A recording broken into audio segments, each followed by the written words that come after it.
여러분은 어떤 때에 마음이 상하십니까? 그것을 지나쳐서 화가 나고 분노가 일어나십니까? 사실 우리가 사는 인생이 하도 복잡해서 그리고 또 주관적이어서 여러 가지 경우가 있겠지만 적어도 이런 경우엔 누구나 할 것 없이 아마 화가 나지 않을까 싶습니다. 여러분의 선한 생각이나 그런 의도가 오해를 받을 때, 또 아예 의도적으로 폄훼되거나 또 혹평을 받고 모함을 받을 때, 누군가에게 잘 보이거나 어떤 이익을 바라고 한 일이 아닌데 이런 마음을 몰라주고 오히려 파렴치한 사람으로 이렇게 내몰림을 당할 때, 이런 경우 우리는 우리의 감정을 참 주체하기 힘들 것 같습니다. 오늘 여러분들과 함께 읽은 이 말씀, 그 주인공이라 할 수 있는 다윗, 그리고 그 다윗이 보낸 조문사절단이 이런 어이없는 일을 당하고 맙니다. 사건의 내용은 이렇습니다. 암몬 왕 나하스가 죽습니다. 그러자 다윗 왕이 애도의 마음을 가지고서 조문사절단을 보낸 것입니다. 암몬 왕 나하스는 사실은 사울 왕과 연관이 있는 그런 인물이죠. 사울이 이스라엘의 처음 왕이 되었을 때 얼마 지나지 않아서 암몬 왕 나하스가 길르앗 야베스를 침략합니다. 사울은 길르앗 야베스 사람들의 요청에 의해서 이 암몬 왕 나하스와 전쟁을 했고 승리를 합니다. 그 뒤에도 여러 차례 사울과 암몬은 전쟁을 하게 됩니다. 이렇게 사울과 나하스가 서로 불편한 관계로 있을 때 다윗 역시 사울과 사울에게 쫓기면서 불편한 관계에 있었죠. 그러다 보니까 적의 적은 친구라는 말처럼 아마도 이 시기에 사울을 공동의 적으로 둔 다윗과 나하스가 어떤 좋은 관계를 맺게 된 것은 아닐까, 이런 추측을 해볼 따름입니다. 사실 성경에는 다윗과 암몬, 그 나하스 둘 사이에 있었다고 생각되는 어떤 일들도 기록하고 있지 않습니다. 그러니 다윗이 말하는 암몬 왕 나하스의 은혜가 무엇인지, 어떤 신세를 졌는지에 대해서는 알 수 없는 거죠. 그래도 한 가지 분명히 알 수 있는 것 하나는 있는데, 그것이 무엇인가 하면 다윗이 조문사절단을 보낼 때에 좋은 의도를 가지고 보냈다는 거예요. 사절단을 보낸 이유가 왕이 된 다윗이 나하스에게 받은 은혜를 갚으려고 했던 것이고, 다윗의 성품으로 보아서 진실이 담긴 행위였다는 것, 이거 하나만큼은 분명한 것 같습니다. 군사적 목적이 아니었고 안타까움과 위로를 표하기 위해서 민간인 사절단을 보낸 것이죠. 그런데 안타깝게도 다윗이 보낸 이 사절단은 암몬 사람들에게, 특히 이 한운이라고 하는 나하스의 아들에게 좋은 대접을 받지 못합니다. 환영받지 못합니다. 다윗의 선한 뜻을 암몬 사람들이 오해했기 때문이에요. 혹평을 하고 결국 잘못된 판단을 하기까지 됩니다. 암몬 왕과 신하들은 다윗의 조문을 정탐을 위한 행위로 간주했어요. 그래서 다윗이 사람들을 보내서 조문단으로 위장한 스파이를 보낸 것이다, 이렇게 생각을 한 거죠. 이런 관점으로 보니까 그냥 있을 수 없는 노릇 아니겠습니까? 그래서 이 한운과 그의 신하들이 아주 몹쓸 짓을 하고 맙니다. 이 정탐 행위에 대한 보복이라고 했던 일인데, 그런데 그 짓이 정말 짓이라고 불릴 만한 일들이었던 것이죠. 암몬 사람들은 다윗이 보낸 그 사절단들에게 온갖 수모와 그리고 수치스러운 일을 행합니다. 이건 사실 외교적으로도 이 국제 관례를 어기는 그러한 일이라고 할 수 있어요. 수염을 반만 깎습니다. 이게 아마도 위아래로 반은 아니었을 것 같아요. 수치스러움을 주기 위한 것이니까 아마 세로로 해서 반을 깎고 반은 남겨두지 않았겠는가. 또 엉덩이가 드러나도록 옷을 도려내서 되돌려 보낸 것입니다. 4절 말씀을 보면 이에 한운이 다윗의 신하들을 잡아 그들의 수염 절반을 깎고 그들의 의복의 중동 볼기까지 자르고 돌려보내매. 당시의 문화에서 수염은 이 남자다움을 상징하는 것이라고 합니다. 그래서 이스라엘 남자들은 사랑하는 사람들이 죽었거나 그것 때문에 애곡하거나 극한 수치를 당했을 때에만 잠시 동안 수염을 깎았다고 합니다. 또한 율법에도 역시 강제로 수염을 자르는 일을 금하고 있을 정도입니다. 그러니까 지금 수염을 잘린 사절단들을 향해서 너희는 남자가 아니야 라고 하는 이러한 수치를 이 한운이 준 것이죠. 이유는 좀 다르겠지만 우리 백성들도 이런 비슷한 일을 경험했습니다. 고종 32년, 그러니까 1895년 11월 15일 단발령이 내려진 겁니다. 이때 대부분의 백성은 이 개화를 상징하는 단발령을 인륜을 파괴하는, 또 야만인으로 취급하는 이런 조치로 받아들였습니다. 학부 대신 이도제는 이런 명령에 불복해서 상소를 하고 자신의 대신직을 사임합니다. 또 원로 특징관이었던 김병시도 마찬가지로 단발령 철회를 주장하면서 상소를 올리고, 유림의 어른이라고 할 수 있는 최익현 역시 잡혀 들어가 머리털을 잘리려 할 그때에 이렇게 말하죠. 내 머리는 자를 수 있어도 머리털은 자를 수 없다. 이 단발을 아주 단호히 거부했습니다. 강제로 붙잡혀서 상투를 잘린 사람들, 그 백성들은 그거 버리지도 못한 채 상투를 주머니에 넣고 통곡을 했다고 합니다. 부모님이 주신 자신의 신체를 수치스럽게 했다는 이유, 또 모욕을 당했다는 이러한 이유, 이런 여러 가지 이유에서였죠. 아마도 수염을 반만 잘린 이 사절들은 차라리 죽는 게 낫다 이런 생각을 하지 않았겠나 싶습니다. 또한 당시에 옷은 신분을 나타내는 그런 수단이었습니다. 그렇기 때문에 옷이 찢겼다는 것, 그것도 엉덩이 부분 그리고 부끄러운 부분까지 보일 정도로 찢겼다는 것, 이것은 사절단들에게 있어서는 최고의 모욕과 모멸이었던 것이죠.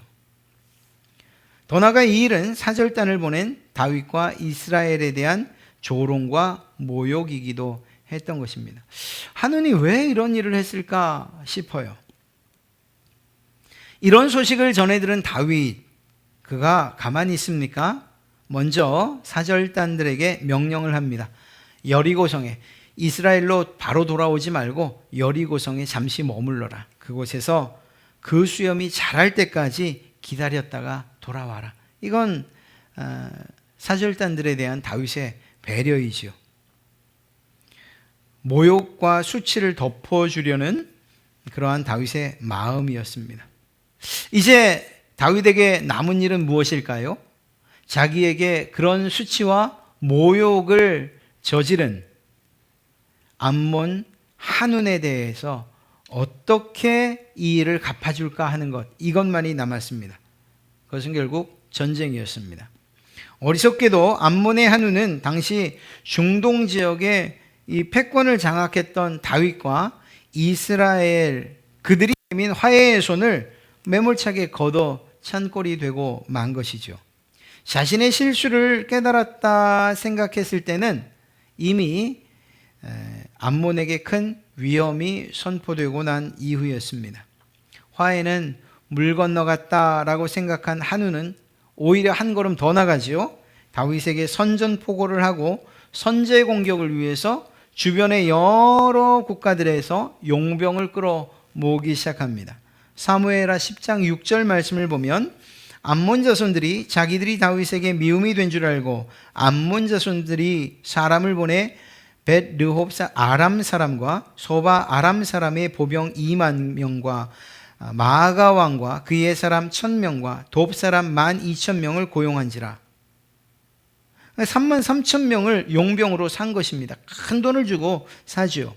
그리고 그랬음에도 불구하고 이 전쟁의 결과는 암몬도 그리고 그를 돕던 이 아람도 이스라엘에게 크게 패배하고 맙니다. 이때에도 다윗이 진두지휘에서 승리를 쟁취하죠.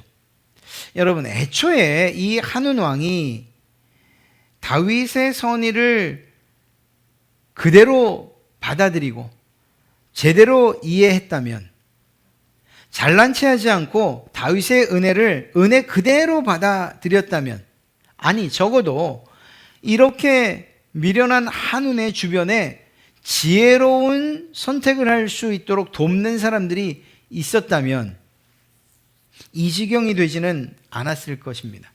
그런데 그런 사람들도, 그런 지혜도 이 한운에게는 없었던 것이죠. 그리고 그것이 결국은 나라의 멸망으로 그렇게 이어지고 만 것입니다. 사랑하는 성도 여러분, 이런 다윗의 선의보다 더욱 완전하고 분명한 뜻과 계획을 가지고 이 땅에 오신 분이 계십니다.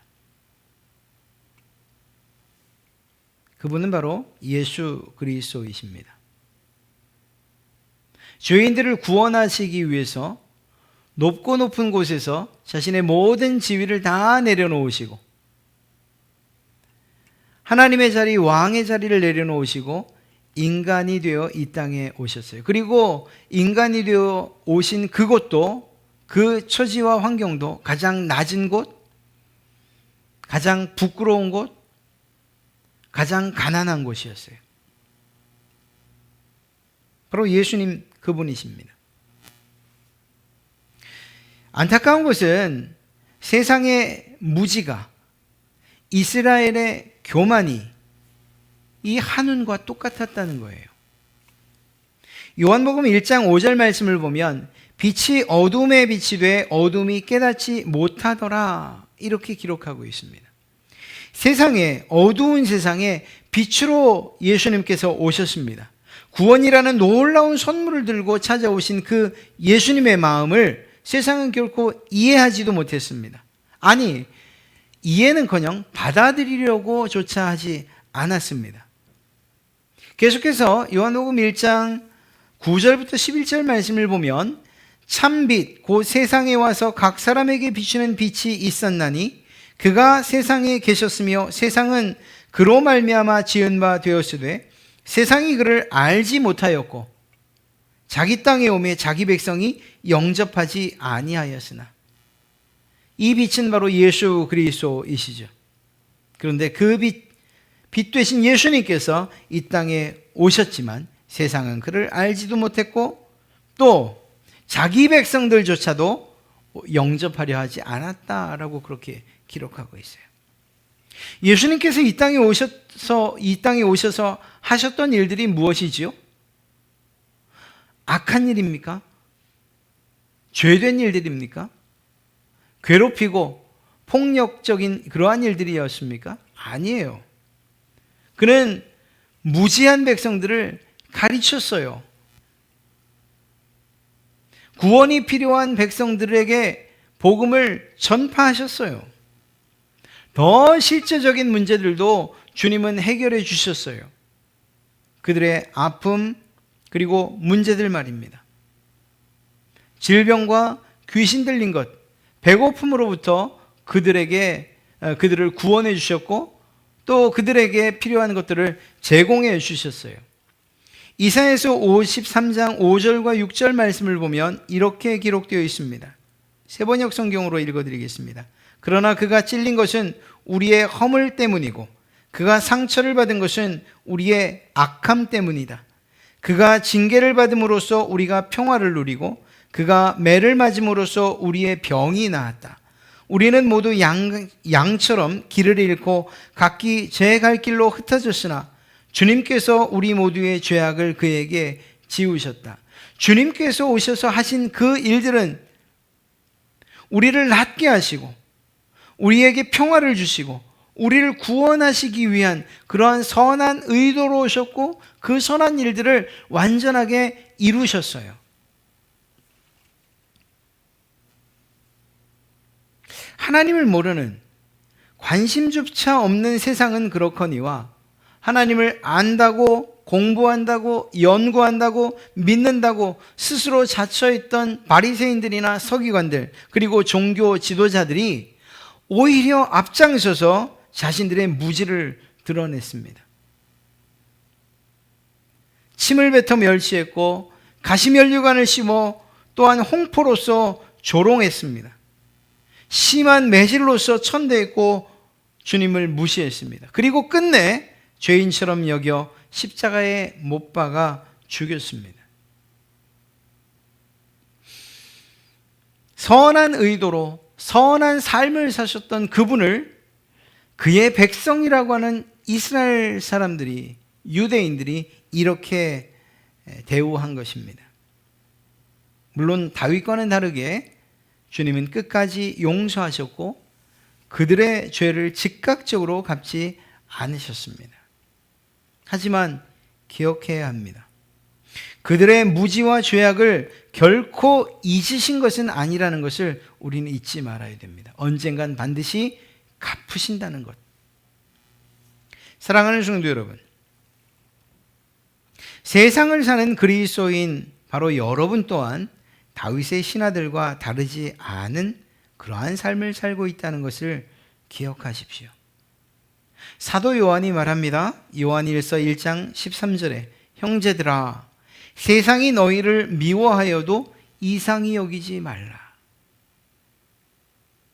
세상이 성도인 여러분, 그리스도인인 여러분, 하나님의 자녀인 여러분을 미워하는 것, 이것은 당연한 일이라는 거예요.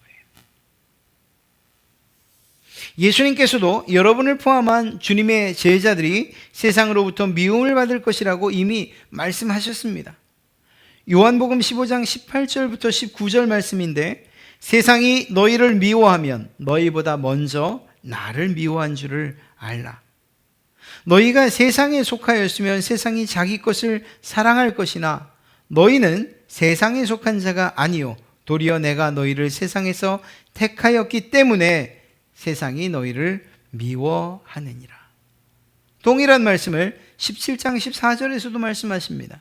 내가 아버지의 말씀을 그들에게 주었사오매 그들이 그들을 미워하여 싸우니 이는 내가 세상에 속하지 아니함 같이 그들도 세상에 속하지 아니함으로 인함이니이다.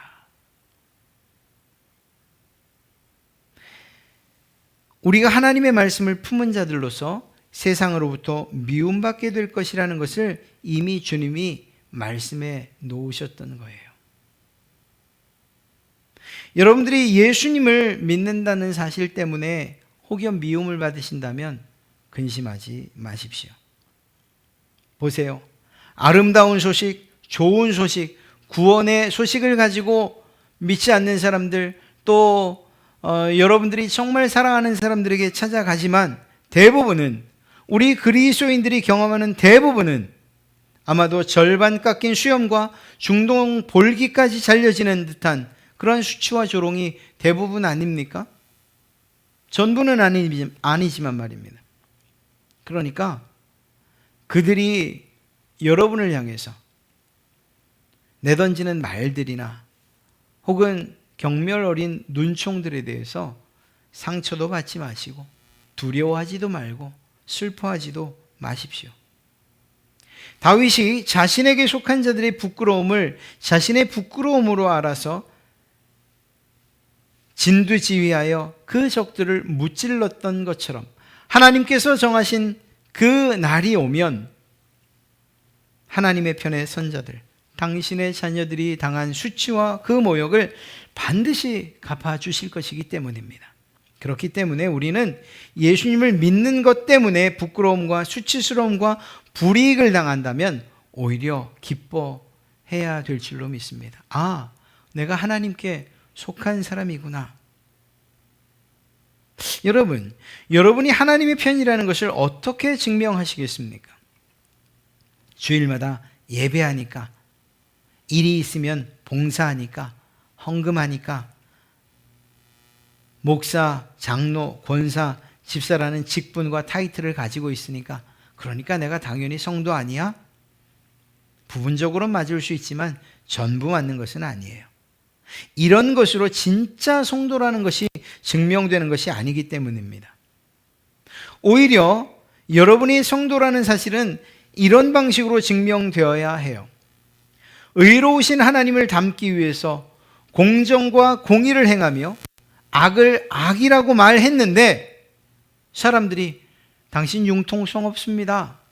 어떻게 그렇게 꽉 막혔습니까? 라는 소리와 함께 여러분을 미워해요? 그러면 이때 우리는 기뻐해야 되고, 아, 내가 올바른 삶을 살고 있구나, 이렇게 말이에요. 부정이나 부조리와 타협하지 않으면서 주님을 닮기 위해서 거짓이 아닌 정직의 삶을 살고 속이는 것을 죄라고 말했는데, 그런데 사회성 없다는 소리를 듣습니까? 때로는 왕따를 당하십니까? 그렇다면 그때 기뻐해야 됩니다. 왜? 여러분이 성도라는 사실이 증명된 것이기 때문이에요. 한 가지 주의할 것은 있습니다. 우리가 잘못한 일 때문에, 우리의 죄악 때문에 당하는 고난과 고통을 오늘 내가 성도라는 사실이 증명된 것이야 라고 착각해서는 안 돼요. 어떤 분이 그런 분이 계셨죠. 신학대학의 총장이었는데 사회법원에서 횡령 판결이 났어요. 당연히 구속되지요. 그리고 옥살이를 하지요. 그런데 그분이 이렇게 말한다면 그건 큰 착각이에요. 내가 예수 믿는 것 때문에, 예수님 때문에 고난을 당한다.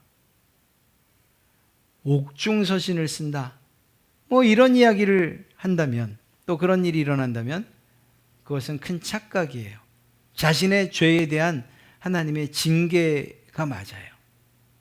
세상이 죄라는 것, 그리고 분명한 법과 원칙에 따라서 그것이 옳지 않은 것임에도 불구하고 그것을 행하다가 성경도 하나님도 죄라고 하는 것을 저지르다가 그 꼴을 당한 것이면 오히려 자중하고 회개하는 것이 맞아요. 우리의 실수나 우리의 죄악을 감싸려고, 그것들을 어떻게 감춰보려고 내가 의인의 고난을 당하고 있습니다라고 말하진 마십시오. 그것과 오늘 다윗의 사절단, 주님, 그리고 성도들이 당한 이 고난과는 완전히 다른 것이기 때문입니다. 다윗의 사절단처럼 선한 일을 행하고도 예수님처럼 가장 좋은 것들을 베풀고 나눠주고 목숨까지 버렸음에도 불구하고 그 예수님을 닮아 여러분이 선한 일을 도모하고 그리고 선한 삶을 살아가고 부정과 부조리, 거짓이 판치는 세상에서 올바른 말들과 빛이 되어 살려고 하는 이러한 노력을 함에도 불구하고 오히려 세상이 여러분들을 조롱하고 비난하고 여러분들에게 위해를 가한다면 그때는 두려워하지 마십시오. 주를 위하여 당하는 이러한 수치와 부끄러움을 피하지도 마십시오. 주님께서 여러분을 위로하실 뿐만 아니라 반드시 갚아주실 것이기 때문입니다. 사랑하는 성도 여러분, 우리가 다음 한 주간을 살아갈 때에도 이러한 주님의 선하심과 의로우심으로 무장하시고 세상을 향해 나가시기 바랍니다. 주 예수 그리스도께서 여러분을 도와주실 것이기 때문입니다. 온갖 조롱과 역경이 없지 않겠지만 오히려 기뻐하며 주님의 자녀임을 증명하시는 그러한 여러분 되시기를 주님의 이름으로 축복합니다. 우리 이 시간 잠시 기도하실 때 그리스도인으로 고난당한다는 것, 성도로서 세상을 살아간다는 것이 무엇인지 오늘 다윗의 사건을 통해서 우리의 마음속에 잘 새겨놓으시기 바랍니다. 우리가 당하는 고난, 정말 선한 일을 하다가 하나님의 뜻에 순종하다가 주님처럼 살려 하다가 당하는 고난과 역경이라면 그것은 정말 기뻐해야 할 것입니다. 아직 여러분이 성도라는 사실을 그렇게 성도라는 사실이 증명되고 있기 때문입니다. 주님 안에서 두려워하지 마십시오. 선한 일을 행하는 것, 착한 일을 시작하신 그분이 주님이시면 끝까지 우리는 그 일을 해 나가야 됩니다. 세상이 아무리 아니라 해도 우리는 그 일에 전념해야 합니다. 하나님께서 기뻐하시기 때문입니다. 오늘 말씀을 생각하며 잠시 기도하십니다.